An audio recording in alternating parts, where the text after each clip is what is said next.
स्वागत आहे आपल्या सर्वांचं आपल्याच यूट्यूब चॅनलवर। आजच्या क्लासमध्ये आपण 11 ते 14 मे पर्यंत घडलेल्या सर्व IMP आणि डिटेल चालू घडामोडीचे प्रश्न पाहणार आहोत, जे येणाऱ्या आपल्या प्रत्येक एक्झामसाठी उपयोगी असतील। चॅनलवर आले आहात, नवीन आहात, लाईक, सबस्क्राईब, शेअर करायला विसरू नका। चला वेळ वाया न घालवता व्हिडिओला सुरुवात करतो। प्रश्न पहिला आपल्या समोर आहे, छत्रपती शिवाजी महाराजांचा नव्याने उभारलेला पुतळा कोणत्या किल्ल्यावर उभारण्यात आला आहे? IMP प्रश्न आहे। योग्य उत्तर आहे राजकोट किल्ला। हा प्रश्न आपण पूर्ण डिटेलमध्ये पाहू। सिंधुदुर्ग जिल्ह्यातील मालवण शहरात असलेल्या राजकोट किल्ल्यावर छत्रपती शिवाजी महाराजांचा नवा भव्य पुतळा उभारण्यात आला आहे। या पुतळ्याची उंची 91 फूट असून त्यात 10 फूट उंच चबुतरा आणि 23 फूट लांबीची तलवार समाविष्ट आहे। प्रसिद्ध शिल्पकार राम सुतार ज्यांनी स्टॅच्यू ऑफ युनिटी तयार केला आहे, त्यांच्याच मार्गदर्शनाखाली या पुतळ्याची रचना करण्यात आली आहे। 11 मे 2025 रोजी मुख्यमंत्री देवेंद्र फडणवीस आणि उपमुख्यमंत्री एकनाथ शिंदे यांच्या हस्ते या पुतळ्याचे अनावरण करण्यात आले आहे। क्लिअर। नंतरचा प्रश्न आहे प्रश्न दुसरा, मे 2025 मध्ये भारतीय क्रिकेटर विराट कोहलीने क्रिकेटच्या कोणत्या फॉर्मॅटमधून निवृत्तीची घोषणा केली आहे? राईट आन्सर आहे कसोटी क्रिकेट। हा प्रश्न आपण डिटेलमध्ये समजून घेऊ। रोहित शर्मानंतर विराट कोहलीनेही कसोटी क्रिकेटमधून निवृत्तीची घोषणा केली आहे। त्याने आपला टेस्ट डेब्यू 2011 मध्ये केला। एकूण तो 123 मॅच खेळला, त्यामध्ये त्याने एकूण 9230 रन बनवले। सरासरी जर पाहिली तर 46.85। कसोटी क्रिकेटमध्ये विराट कोहलीने एकूण 30 शतक व 31 अर्धशतक बनवले। त्याचा सर्वाधिक स्कोअर हा 254 इतका आहे। कसोटी क्रिकेटमध्ये सर्वात जास्त रन बनवणारा कोहली हा चौथा खेळाडू आहे। ओके, पुढचा प्रश्न पाहू। प्रश्न तिसरा, आंतरराष्ट्रीय बुद्ध शांती पुरस्कार 2025 ने कोणाला सन्मानित करण्यात आले आहे? योग्य उत्तर आहे मुस्तफा युसुफ अली गोम। मुस्तफा युसुफ अली गोम यांना आंतरराष्ट्रीय बुद्ध शांती पुरस्कार 2025 ने सन्मानित करण्यात आले आहे। ऑप्शन जर पाहिले तर सोनू सूद यांना 2025च्या 72व्या मिस वर्ल्ड फेस्टिवलमध्ये प्रतिष्ठित मानवतावादी पुरस्कारासाठी निवडण्यात आले आहे। पोप लिओ 14वा हे रोमन कॅथोलिक चर्चचे नवे पोप बनले आहेत। आणि संजय सेठ यांनी मॉस्को विजय दिवस परेडमध्ये भारताचे प्रतिनिधित्व केले आहे। क्लिअर। चौथा प्रश्न आहे, ज्योती योजना कोणत्या राज्याने सुरू केली आहे? योग्य उत्तर आहे केरळ। केरळ राज्याचे मुख्यमंत्री पिनराई विजयन यांनी प्रवासी कामगारांच्या मुलांना शिक्षित करण्यासाठी ज्योती योजना सुरू केली आहे। ऑप्शन जर पाहिले तर उत्तर प्रदेश राज्याने मुख्यमंत्री सुपोषण योजना सुरू केली आहे। हरियाणा राज्याने पंडित लक्ष्मीचंद कलाकार सामाजिक सन्मान योजना सुरू केली आहे। आणि महाराष्ट्र राज्य सरकारने महिला सशक्तीकरणासाठी आदिशक्ती अभियान सुरू केले आहे। ओके, नंतरचा प्रश्न आहे प्रश्न पाचवा, कोणत्या देशाने भारताविरुद्ध बुनियान उल मर्सूस हे ऑपरेशन चालवले आहे? याचं योग्य उत्तर आहे पाकिस्तान या देशाने भारताविरुद्ध बुनियान उल मर्सूस हे ऑपरेशन चालवले आहे। पाकिस्तानने बुनियान उल मर्सूस हा शब्द कुराणमधून घेतला, ज्याचा अर्थ मजबूत भिंत असा होतो, अशी भिंत जी मजबूतीने रक्षण करते। ओके, नेक्स्ट प्रश्न पाहू। प्रश्न सहावा, साफ अंडर 19 चॅम्पियनशिप स्पर्धा 2025 चे आयोजन कुठे करण्यात आले आहे?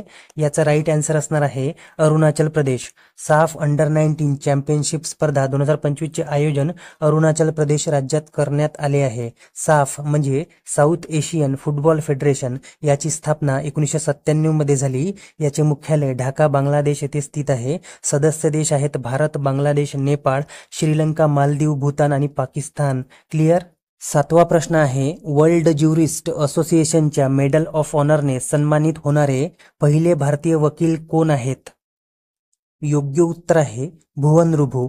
वर्ल्ड ज्युरिस्ट असोसिएशनच्या मेडल ऑफ ऑनर या प्रतिष्ठित पुरस्काराने सन्मानित होणारे पहिले भारतीय वकील भुवन रुबू आहेत।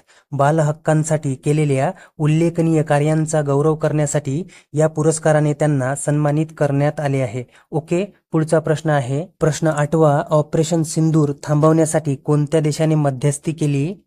Right answer is America. या प्रश्नाचे IMP पॉइंट आपण समजून घेऊ.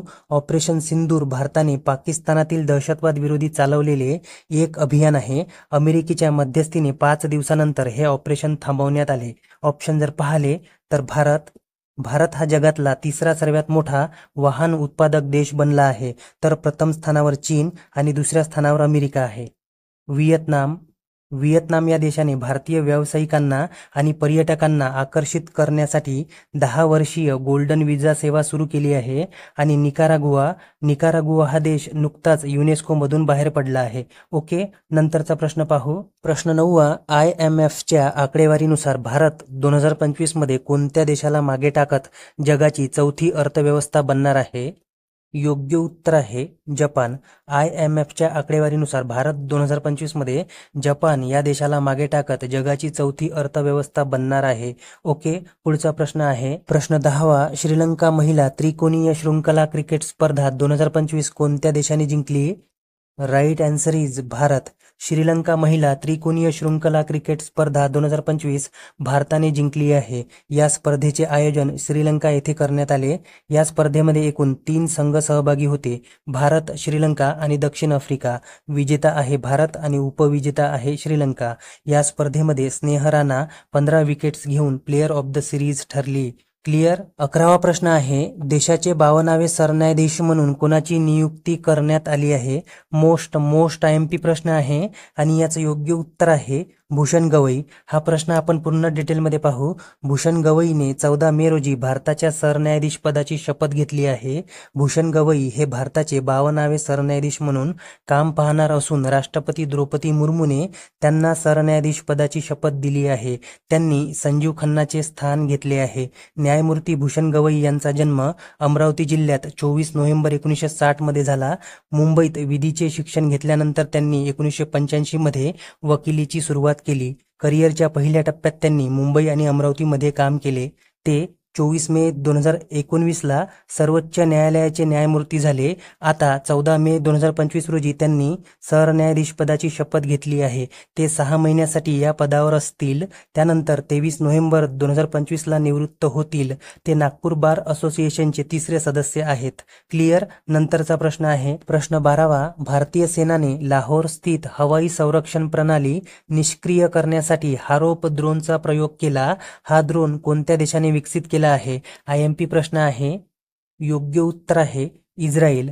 हारोप ड्रोन हा इस्रायल देशाने विकसित केला आहे. ओके, नंतरचा प्रश्न पाहू. प्रश्न 13. जनता की कहानी मेरी आत्मकथा या पुस्तकाचे लेखक कोण आहेत?